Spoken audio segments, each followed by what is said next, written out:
Oh shit!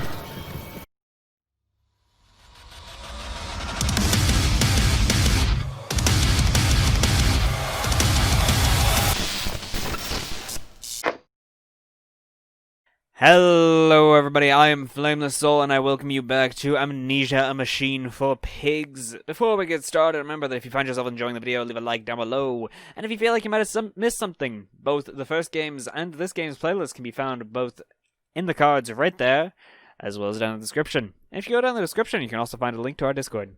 Come have fun with us. Today, I want to talk about... This game is loud as fuck. That's what I want to talk about. No.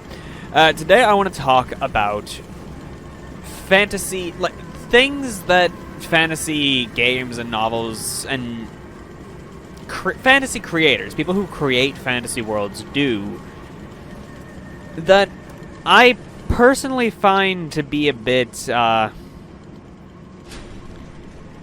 lazy. So wait. Did that do something? That did do something. Okay, we're gonna check up first then. The spark plug. Can I yoink the spark plug?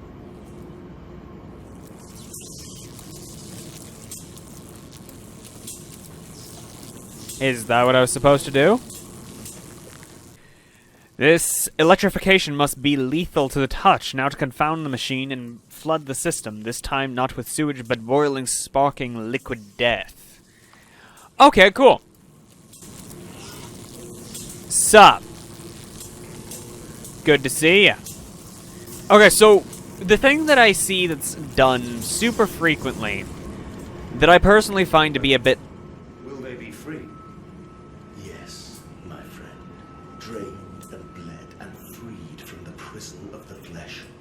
Free to ascend as smoke to the stars. And the good, the worthy, how will we save them? Show me these worthy, Mandus. Show me these good.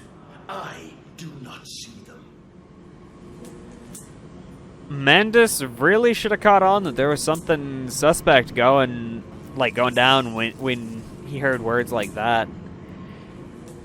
Maybe he did, he did actually catch on at some point. It's just a matter of he didn't do what seems like enough.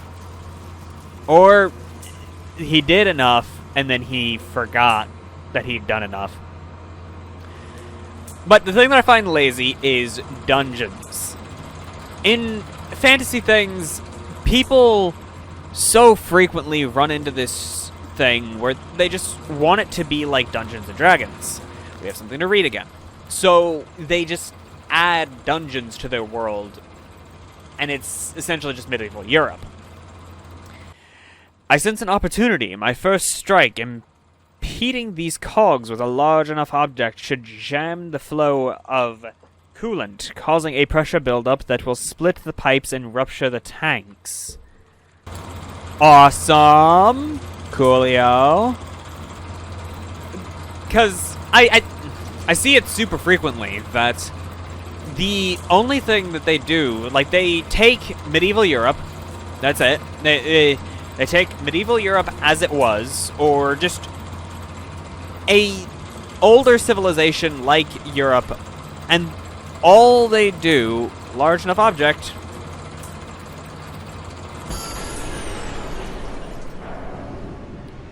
sweet.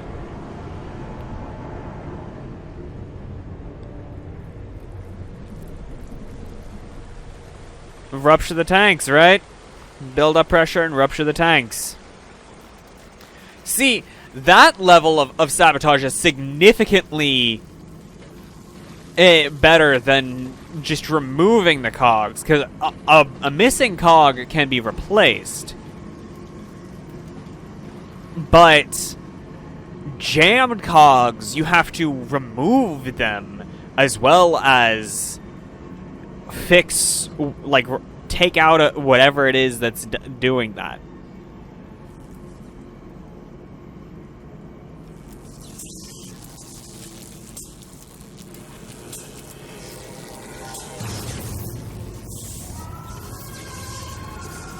Oh, sweet. It's doing something. Oh, I killed the poor piggy. Alrighty.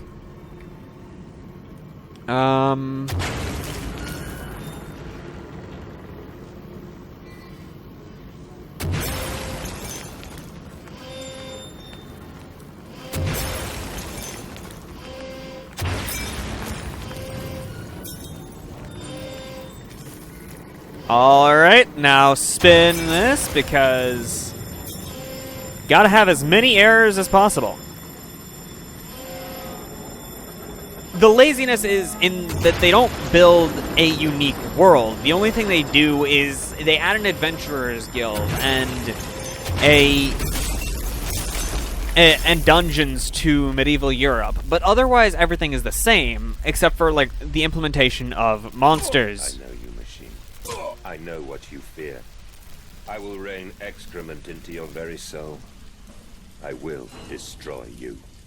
You are too late, Mandus. My great works are almost begun.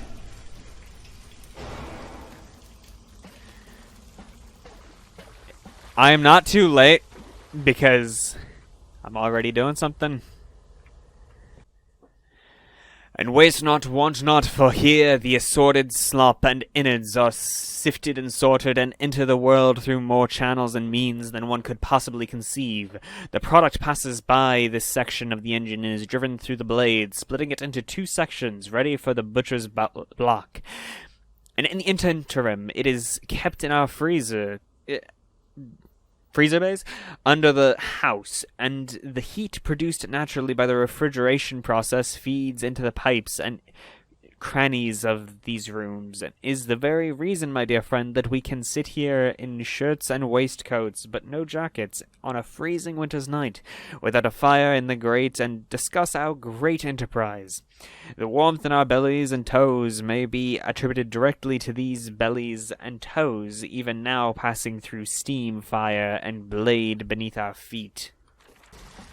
And I find this lazy because there's so much more that you could do with a fantasy world.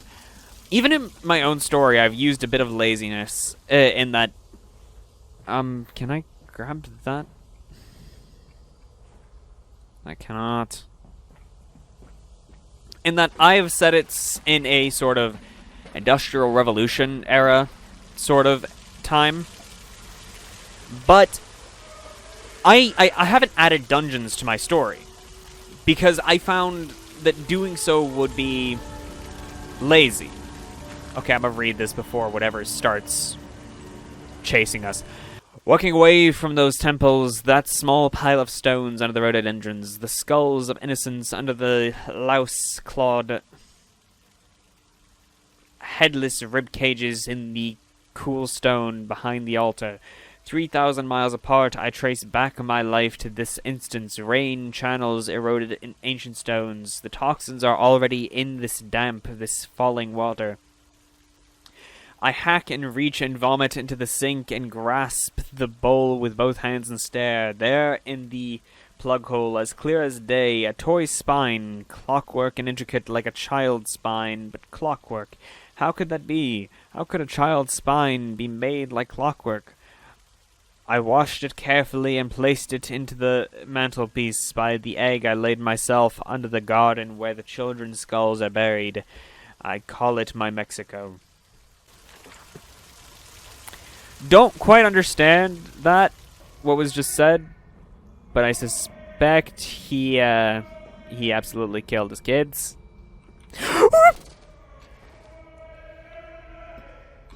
Okay. That was cheating. That was absolutely cheating. It is critically injured now. I am sure of that. It jeers no more. I feel it shudder around me, a wounded animal pressed flat to the ground. I feel it is afraid of me, and I hate it all the more, as I hate myself for unleashing it. My head pounds with blood, my teeth vibrate, I retch and burn with fever. I am an angel of death, descending to smother the firstborn for the death of the two that came after. So wait, he... I am here again, at the foot of those stairs. Towards the red light of the nursery. Sunset in the window like a bleeding sky. The horizon a slit throat. The seeping dark to drain the guilt from us. I am the jaguar-faced man. I am the feathered serpent. This priesthood is mine.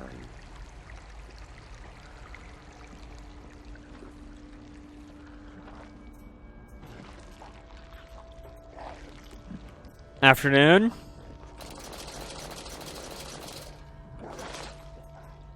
What you got there, friend? Hope it's something, I can meet him, your great engineer. How marvelous. I must say, Mr. Mandus, my excitement is almost unseemly. Yes, I can see that. Step this way, Professor. I will be right behind you. He killed the professor. Mandus? Mandus, where the devil are you? I can't see a damn thing. Mandus! He killed the We professor. are the pig, Professor. We are all the pig. Yep, he killed the professor. Oh! The kid! No, that's just two shadows that happened to... Nope, yep, nope. Sup? Good to see y'all. I think I might have gotten the screenshot off in time. I climb in stillness now. Blue water runs in my veins, now I am clean. I carry the knife of this factory, the bowl of this mill. I am come to collect you from your fields and your furnaces. I will gather you into the white clouds. I will gather you to me, and I will take you home. Alrighty. In my own world, I haven't added dungeons because I found it lazy. Because it's avoiding a potential route of improvement, a potential route of world building to add dungeons because you are avoiding the act by adding dungeons. Okay, that's a gutted child and that's a dead child. Okay. By adding dungeons, you avoid the route of having to make the actual world more interesting. To have to make the fields, the forests, the swamps, the mountains. You don't have to make them any different than what is in our actual world. The veil lifts, the bride is waiting, the man eats the pig, and the pig is eaten by the machine, and the man is eaten by the machine. This is as it ever will be. So instead, the most famous and most dangerous location in my world is called the Blighted Forest. It's an... Mandus. My gears are adjust. My steam is built.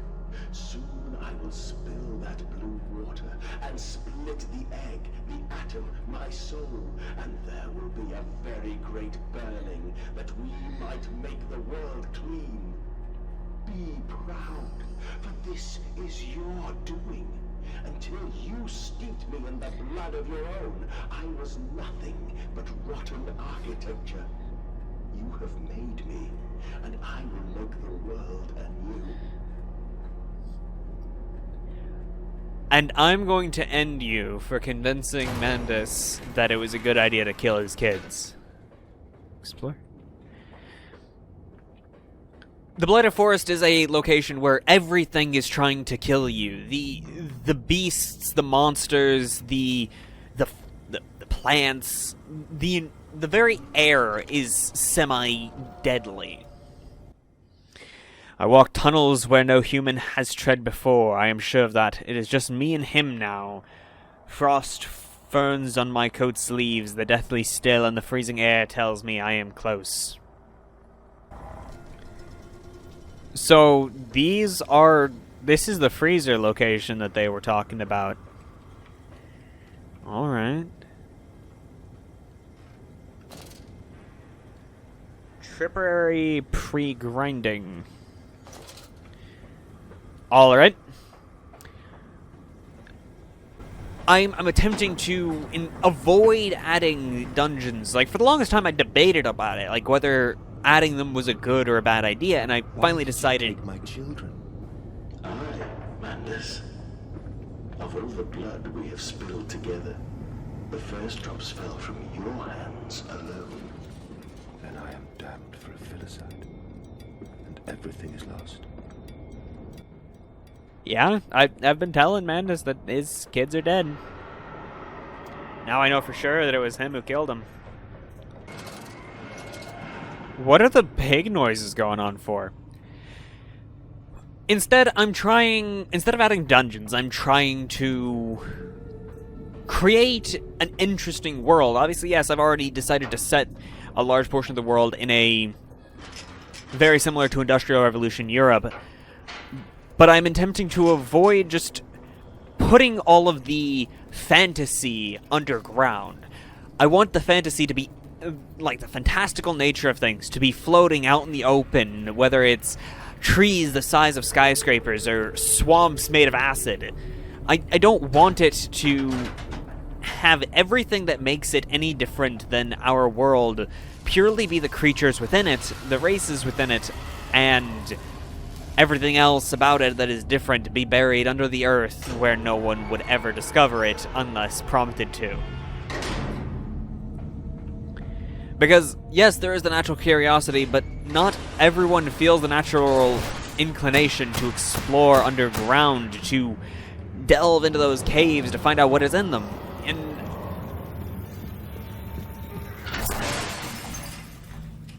what was that? What the fuck was that?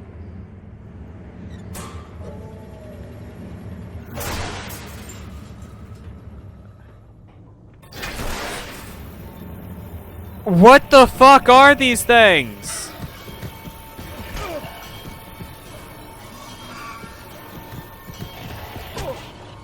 Okay, he got me. What the hell?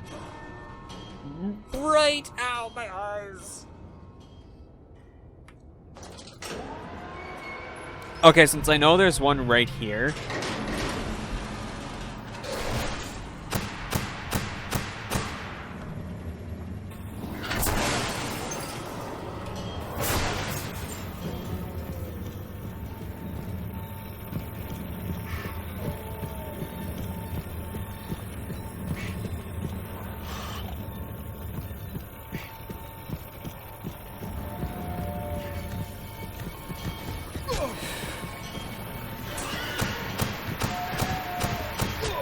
Stay the fuck away from me!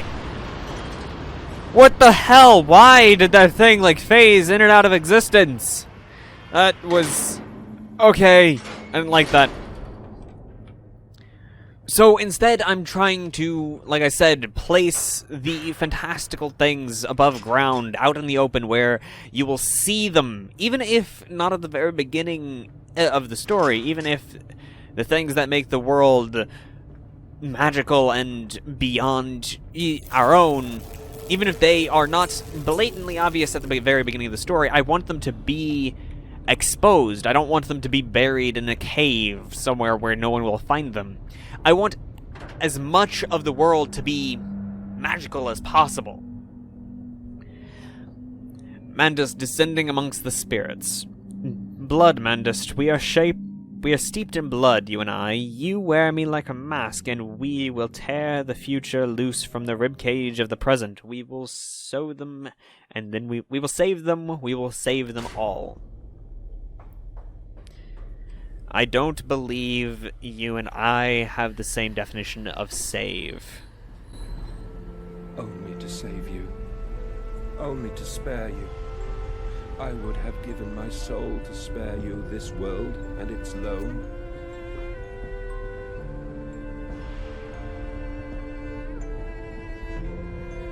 Oh, my children. My children. What have I done? What have I become?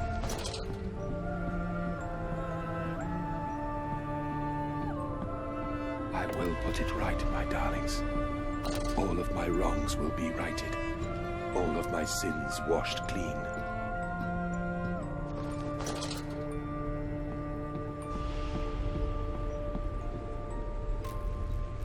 love you, my darlings, and I am sorry. I am sorry for all I have done. I simply loved you all too much for this world. Memories, they surface like bloated bodies rising to the scum of the Thames. I look at them covered in the blood of their dead mother, little piglets squealing in their swaddling, and my heart at once was filled with a great love and a consuming hate I could never have imagined. At that point did my soul split, creating him. Was this the egg of my soul? The moment the great clock began to tick? Is the only path to redemption to join us together again, to make myself whole, to close the great circle and take that madman into my heart once more, and forgive him, and myself as well. So wait, I was right? It is Mandus? The thing is Mandus, but it's not him. That's interesting.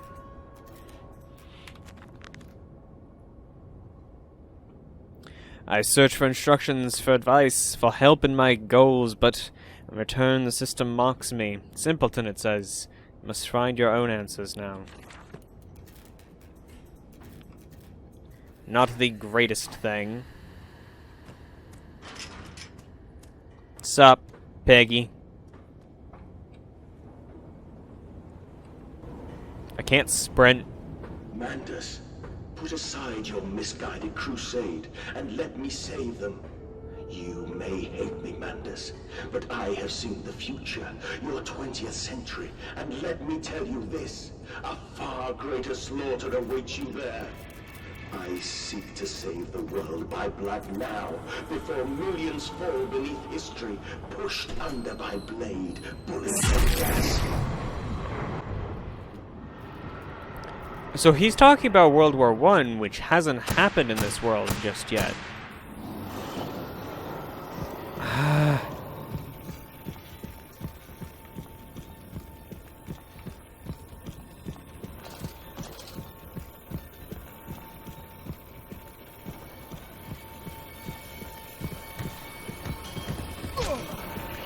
Okay, I didn't evade him properly.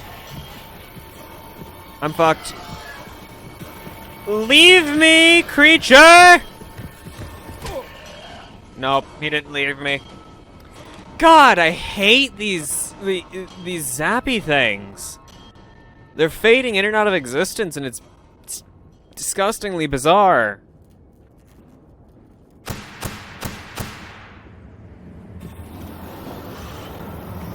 Oh shit! He appeared behind me! That's not fair!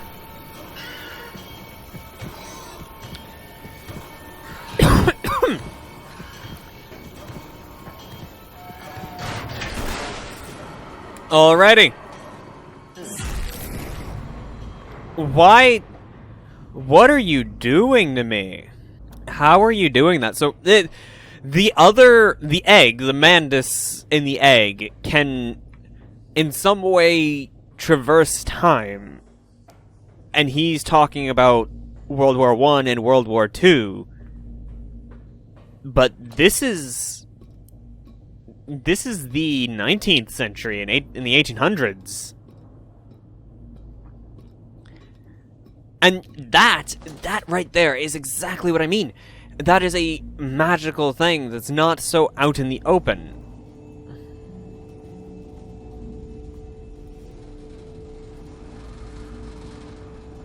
I don't know what you are, but alrighty.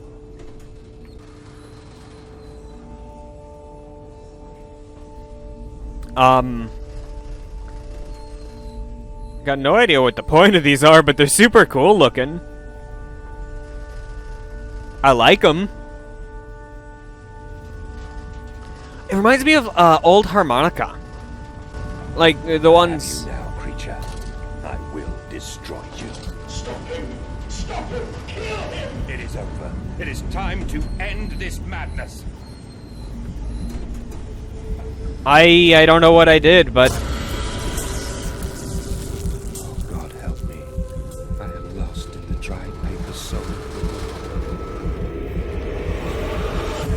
So I've come to kill you. Inuk, Edwin, Oswald, and I. Is that what the egg was? Oswald? I'm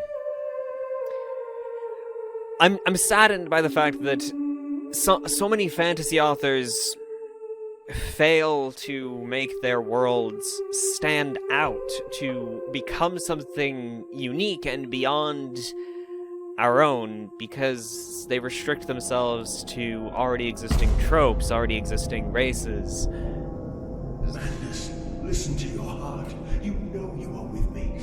You created me to save the world. I am your friend. You may have once been my friend, but what you are now is lost.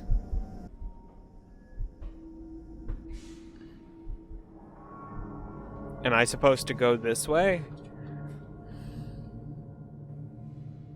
Mandus, please, I am no more evil than you. We sought the same thing, to save humanity, ridding them of their painful, stupid, pointless lives. But it is those very lives. Mandus, stop. Think about what you are doing. For your children, Mandus. Do not speak of my children, monster. I did not kill your children, Mandus.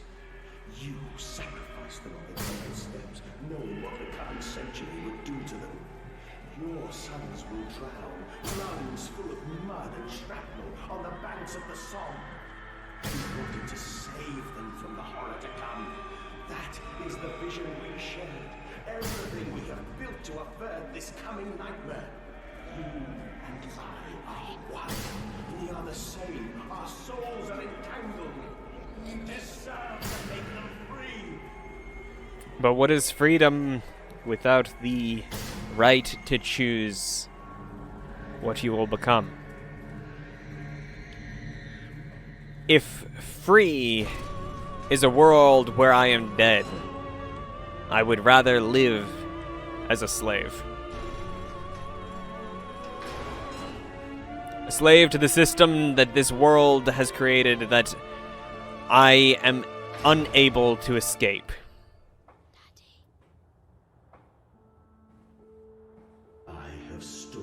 I don't know who said that. That was a quote, by the way. That's not actually something I was saying. With mustard gas. I have seen two brothers fall. I have lain with holy wars and copulated with the autumnal fallout. I have dug trenches for the refugees. I have murdered dissidents where the ground never thaws and starved the masses into pain. A child's shadow burnt into the brickwork. A house of skulls in the jungle. The innocent Mandus trod and bled and gassed and starved and beaten and murdered and enslaved. This is your coming century.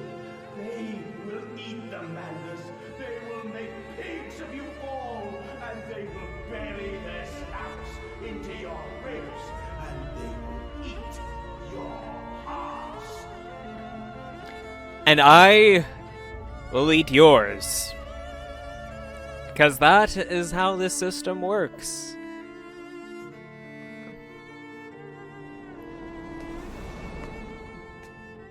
Please, Mandus, no.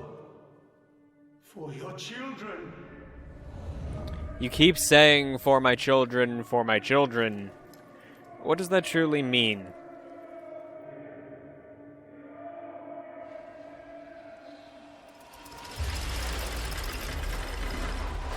How interesting. That's a lot of arms. Is it going to electrocute me? Probably. By the way, yeah, no, that was a quote before. The whole, I would rather live as a slave than in a world where freedom means death. Yeah, no, I don't remember what it was a quote from, though. That's the issue. I never remember who I'm quoting. Or what I'm quoting. I believe this is about to electrocute me. Or, you know, stab multiple things into my chest. Ow, my eyes. Ow! Stop flashing! You whispering daddy to me again. I'm watching someone play Resident Evil 7. I've already seen the game, but seeing someone play it again has been pretty interesting.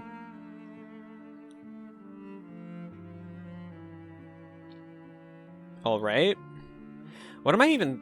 Like, did he move the entire temple beneath London? Because if that temple was in Mexico, holy fuck, that must have taken a lot of time. And a lot of money. And watched the god I had created die. At the end, when we were cold as the stone we had hewn his body from, when the lights were nearly all extinguished, we heard, in the silent distance, the man-pigs singing to one another. Then, as the last lights were gone, and we lay together in the deep, they drifted away, and all was silent. Such a silence I have never known. And as the dust settled on my open eyes, and we lay together embraced forever, I heard, miles above us, the sounds of the city turning over in its sleep. The church bell ringing out, and in that moment, the new century was born.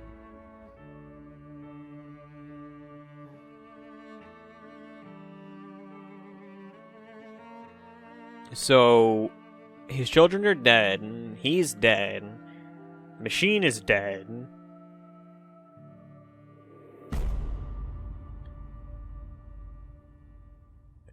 Did the pigs actually go out and slaughter people, or are people going to remember this, or is this just something that never happened? Alright, credits! So now it is time for a something resembling my review of the game.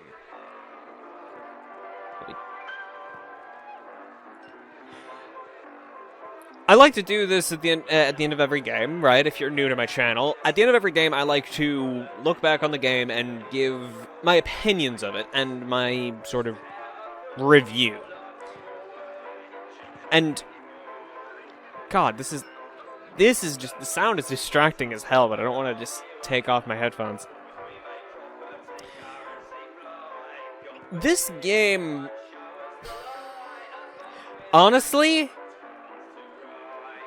this may have to do with the circumstances under which I played the first game, Amnesia: The Dark Descent. This may have to do with my mindset when playing this one versus my mindset playing the other one, but I preferred this game to Amnesia: The Dark Descent.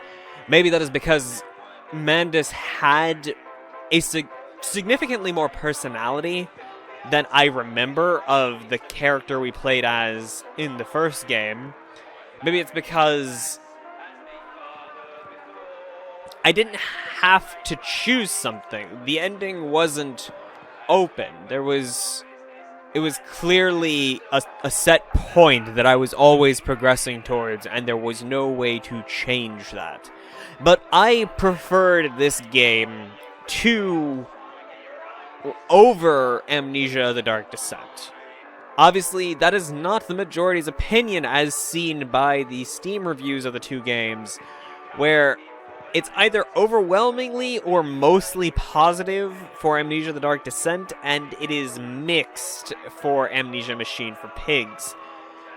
Regardless of this game, standing alone, ignoring that it is part of a series, was interesting. The whole idea that, like, obviously the Amnesia series, the whole point is that you don't remember who you are, or what, like, you only remember so much of who you are and what you've done. That is obviously a interesting concept, but the idea behind a machine brought to life through some complicated thing is quite interesting to me. What? Cannot be this. Was I supposed to be reading all of this? I could have sworn this was the credits. If I was supposed to be reading all of that, I severely apologize. I will, but, oops. But if that is the end, then that brings about more questions. What exactly brought about Mandus's desire to free his children in such a way? Because what did he see a vision of the future, which was World War I and potentially World War II, that if his boys were about 5 or 6 years old, it is 1892, they would be prime soldier candidates come World War I, if I am not mistaken. And if they survived, they would be veterans and potentially, again, joining in World War II come that time. Which is that what he was trying to free them from? Or did he see something else? Something that is unique to the world of Amnesia, and thus something that I don't know? Because if so, that I'd love to know. And in fact, there is actually a Amnesia game that has been announced. I don't remember what it's called, but there is a new Amnesia game in the works from Frictional Games. So when that comes out, I will in fact be playing it for you all, because that's what I do. I play these games and I try to experience them along with you all and give you all as interesting of an experience as I can. And I'd love to know, what did you think? I was correct was I correct? Was Mandus's soul split to create the egg, create the machine, or was it in fact a completely different person? And if it was a different person, at what point did they become different people? Because they were clearly originating purely from Mandus and his actions at the temple, where he killed his children. I believe that was in Mexico. But whatever it is, I'd like to know what you think. Was I correct? Was I wrong? Were my predictions spot on? Were they off? I'd like to know. Put it down in the comments. And also, about our topic, what do you think? Do too many fantasy creators lose... They lose out on an opportunity to make their world more fantastical, more magical, more larger than life, because they use existing tropes rather than make things themselves? And whatever your opinions are, I do hope y'all enjoyed. If you did, make sure to leave a like down below, as well as subscribe if you haven't already. And remember guys, smile, because even if you live in a world whose systems are defined and keep you trapped, at least you're alive, right? I've been Flameless Soul, and I hope y'all enjoyed. Goodbye, guys.